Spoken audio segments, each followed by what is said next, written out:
역사적으로 우리 총회 선배들이 가지고 재판국이 가지고 헌법위원회가 가지고 왔던 이 역사적인 이 헌법들을 성문화되고 명문화된 것 외에는 어느 것으로도 해석할 수 없어요. 해석에는요, 행정법학, 대학원에서 공부하면 행정법학하고 헌법학이 있는데, 행정법학에서는 법제처, 우리나라에 같은 법제처죠. 해석하는 기관들이죠. 이런 해석하는 기관에서는 법을 해석할 때 어떻게 했냐면 한 목적성에 의해서 취지와 동기와 목적, 이 법이 만들어진 동기가 뭐냐에 따라서 해석을 해요. 그러나 사법부 해석은 달라요. 사법부, 즉 검사나 변호사나 또는 법원의 판사들의 판단은 사법부의 해석 판단은 달라요. 한 목적성에 의해서 취지와 동기와 목적을 해석하는 게 아니고 법을 받아가지고 성문화되고 명문화된 문자와 문맥만 해석하는 거예요. 그래서 그걸 법의 안정성 해석이라고 해요. 법의 안정성으로 판사들은 그 사람이 법을 만드는데 어찌게 된지도 모르고 현재 올라온 문구를 보니까 이렇다 해서 문맥과 문구만 보고 해석하는 거예요. 문맥 그대로, 팩트 그대로 해석하는 거예요. 이게 사법부 해석이에요. 그렇기 때문에 이 총회에서 자칫 잘못하면 해석들이 난무해요. 문자 그대로, 문맥 그대로 사법부는 해석합니다. 총회재판국은 그렇게 해석을 해야 됩니다. 슈페르 코트라고 하는 것은 집이라고 그랬잖아요. 최고의 판단할 수 있는 재판의 법정의 집이에요. 이 최고의 법정은 총회 재판국이에요. 사회적으로 말하면 대법원이란 말이에요. 이들은 재심할 권한이 없어요. 노예에서 불복에서 올라온 상고 한 것만 다루게 돼 있어요. 이 건에는 다룰 수가 없어요. 코트라고 하는 게 뭐냐면 이해를 돕기 위해서 테니스 코트 있잖아요. 배구 코트장 있잖아요. 코트에 배구할 때 코트를 보면 심판이 딱 앉아 있어요. 그리고 양쪽 네트가 더 쳐져 있고 양쪽의 선수들이 싸우는 거예요. 그런데 아무리 우측 선수가 스파이크를 잘 쳐도 네타치가 되면은 그 점수가 득점이 안 되는 거예요. 상대한테 점수가. 왜? 파울을 했기 때문에. 아무리 스파이크를 잘 쳐도 네타치를 하거나 네트를 잡고 치거나 아무리 볼을 잘 받아도 홀딩하면은 안 되는 거예요. 법을 어겼기 때문에. 근데 이쪽에서는 저쪽으로 넘길 때 스파이크도 아닌데도 불구하고 점수가 넘을 때 있어요. 법을 어기지 않고 넘기면 득점이 되는 거예요. 이게 코트예요. 이 코트, 공이 우측에서 좌측으로 왔다 갔다 공방하면서 법을 어기지 않는 팀이 이기는 거예요. 총회재판국의 법정의 재판관들은 법을 어기지 않냐고 법을 공방하는 거예요. 법적으로 원하는 거예요. 원고와 피고를 보며 원고 측 피고 측의 법정 대리인을 보면서 법대로 되는지 하자가 있는지 절차법에 위배가 되는지 원고의 경쟁 피고의 경쟁이 맞는지 이런 것을 몽땅 보는 거예요. 배구 심판이 또 앉아서 심판 보잖아요. 그리고 왔다 갔다 싸우잖아요. 이게 코트라고 해요. 스프링 코트, 이게 대법원이에요.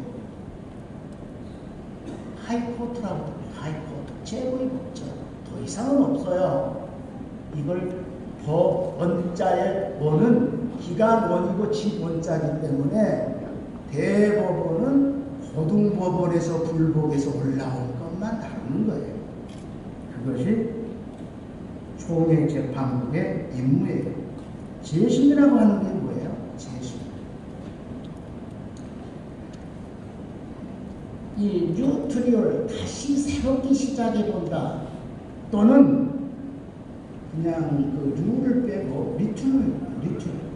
뭐냐면 재심이고 뉴트리얼 뉴트리얼은 재심이라는 거죠. 재심. 뉴트리얼은 재심이고 뉴트리얼은 재심이라는 거죠. 둘 다 재심 재판부에 같이 사용할 수 있는 용어들이에요. 재심. 근데 이 재심은 우리 헌법도 형사소송이나 법제처의 법을 빌려온 것들이에요. 총회가 이 법을 만들 때는 이송웅 장로님하고 문은수 목사님이 헌법위원장 서길 때 만들 때 제가 이 전문 전부 168가지를 올려준다. 모두가 민사소송, 형사소송, 국가법에서 나왔던 것들이에요. 재심이란 유죄 확정 판결에 중대한 사실 오인이 있는 경우 판결을 받은 자의 이익을 위하여 이를 시정하는 비상유죄 절차이다. 확정된 동일 사건을 다시 심판한다는 것은 일사부재리의 원칙을 위배되기에 허용해서는 안 되겠지만 그럼에도 불구하고 판결에 중대한 사실 오인이 있는 경우 재심을 허용한다. 이게 우리 헌법 체계에 있어요. 우리 헌법의 권징 제124조 재심의 사유에 있어요. 국가법에는 형사소송법 420조예요. 국가법 그대로 빌려온 거예요. 우리 총회 헌법이 그대로 빌려온 거예요. 자, 그럼 우리 총회 교단 헌법의 124조 재심 사유는 특별소송 절차라고 해요. 우리 헌법책을 보면 첫째는 일반 소송 절차가 있고요. 두 번째는 특별소송 절차가 있어요. 일반 소송 절차는 당해재판, 노예재판, 총회재판, 신급제도가 3심제로서의 시스템을 말해요. 당해재판에서 불복하면 노예재판이 올리고 노예재판에서 불복하면 총회재판이 올리는 이 3심제 신급제도를 일반 소송 절차에 의해서 재판하게 되어 있어요.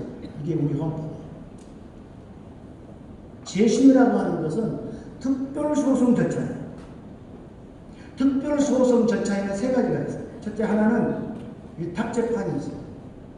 당해가 재판을 해야 되는데 재판 구성원이 부족해요. 장로님이 부족하고 수가 부족해요. 이때는 당해에서 재판할 수 없잖아요. 그러니까 위탁재판에서 노예에다가 당해 재판을 대신해 주십시오 하는 것 특별소송 절차고요. 두 번째는 재심이에요. 총회가 재판을 하기는 했는데 총회 재판에 불복해서 올렸을 때 재심할 수 있어요.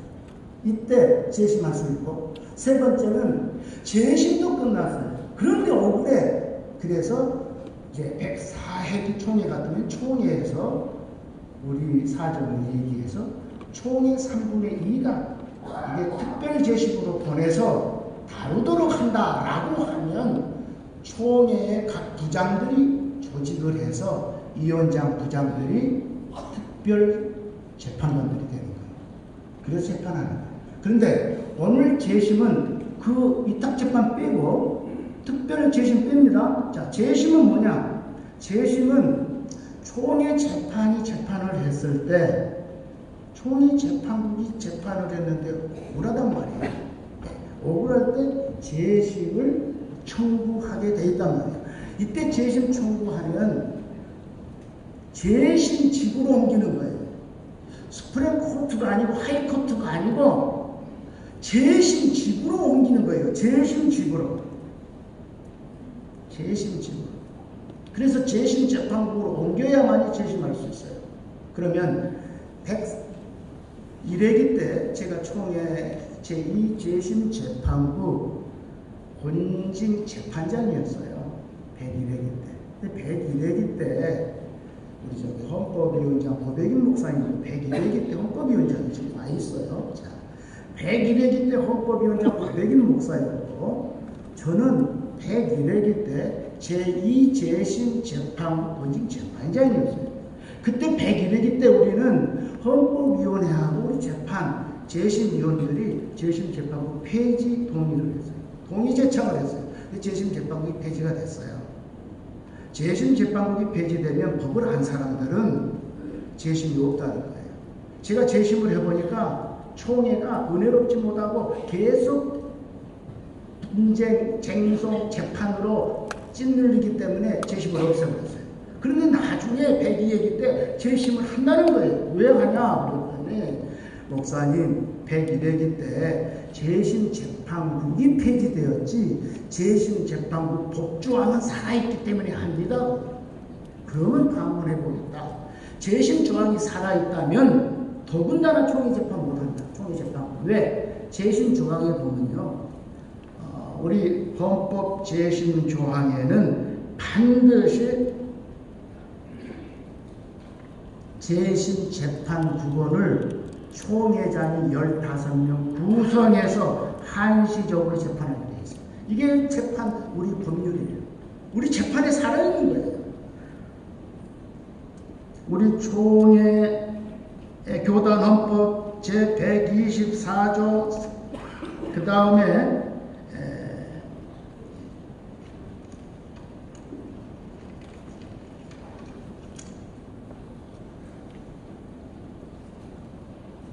예, 124조 헌법시행규정 제73조에 의거해서 반드시 총회장은 재심 재판국을 구성하도록 되어 있어요.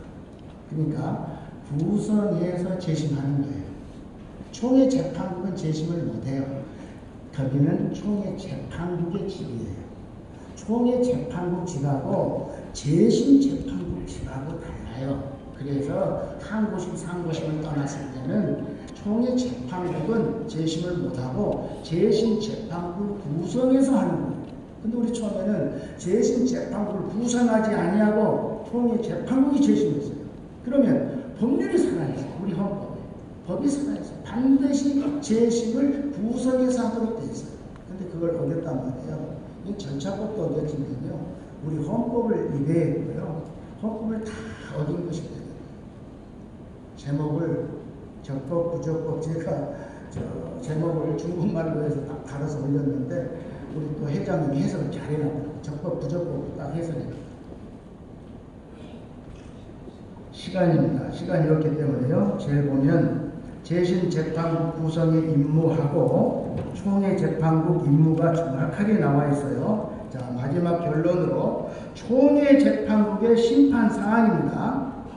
헌법 조항에 나타난 우리 대한예수교 장로의 총회 헌법 나타난 총회 재판국의 임무입니다. 총회 재판국 심판 사항. 총회 재판국은 다음의 사건을 종심으로 심판하여 총회에 보고한다.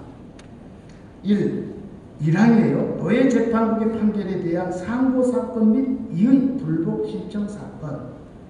2항 헌법이 정하는 행정쟁송사건. 3항 노예기소위원회의 불기소 결정에 대한 재항고 사건. 4. 총회기소위원회가 기소한 사건. 5항 총회의 행정처분이나 지시 혹은 명령을 2회 이상 불이행하여 기소 제기된 사건. 기타 총회 재판국의 권한에 속한 사항. 헌법권증 제14조에 의해서 총회 재판국의 심판사항.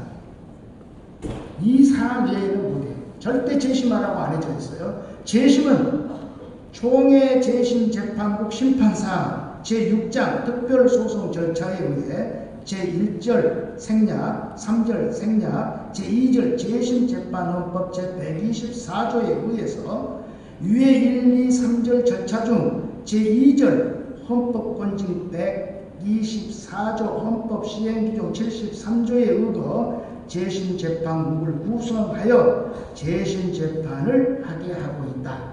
반드시 재심재판국은 설치하여 재심 판결을 하도록 하는 것이 우리 교단 헌법이다 그랬어요. 그러면 오늘 총회는 일종 보통 면허증 소지자가 일종 대형 면허 차량을 운전한 것 같아요. 일종 보통은 일종 대형 차 운전 못해요. 거기서 운전하다 사고 나면 무면허가 되는 거예요. 지금 총회 재판국이 재판하는 것은 무면허 사건이에요. 일종 보통으로 일종 대형을 운전해버리는 거예요.